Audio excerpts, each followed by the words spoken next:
personalnya. Pidana itu pertanggungjawaban personal. Persoalannya sudah merembet ke privasi keluarga. Ini masalahnya. Makanya kenapa kalau kita bilang DS itu mau berurusan? Iya, karena keluarga sudah dibully habis-habisan sampai ibu ya, sampai katakan dan sakit karena urusan ini. Tapi keluarga dengan legowo sudah memaafkan dan tidak mau memperpanjang urusan ini karena hukum. Artinya urusan secara keluarga, secara komunikasi sudah selesai.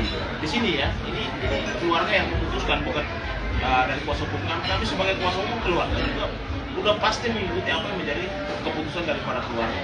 Jadi jangan pernah menjustifikasi orang dan jangan pernah mendahului proses peradilan. Karena kami kalau memang mengambil hukum, udah pasti kami sudah tahu bahwa ini ranahnya itu ranah pidana undang-undang ITE.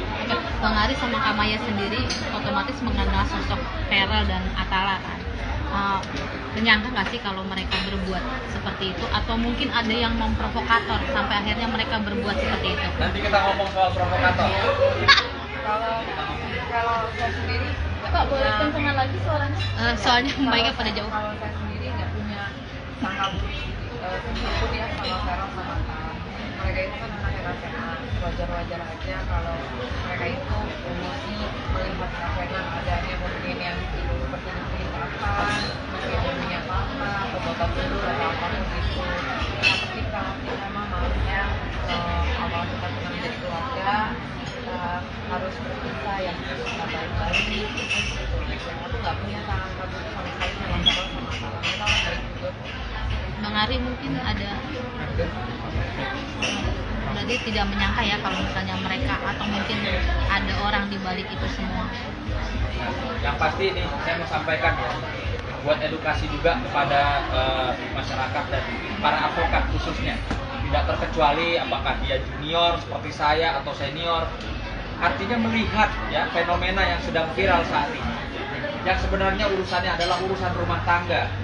Ya, nggak perlu lagi deh. Udah cari-cari cari-cari bala bantuan.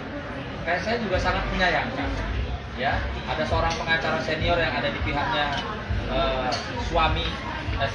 istri daripada klien saya ini menyatakan bahwa terkait dengan kasus kami mensomasi atau menegur, ya, menegur Denny itu katanya saya dibilang oknum, ya, ada oknum pengacara ya yang mensomasi secara terbuka.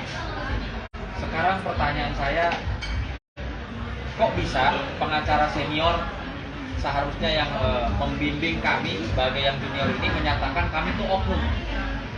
Apa yang saya lakukan, apa yang saya sama Bang Nahak lakukan itu adalah diatur dalam undang-undang advokat, yaitu mensomasi, ya, mensomasi seseorang, menegur seseorang ketika atau dianggap ya sudah menjadi satu persoalan kepada klien kami.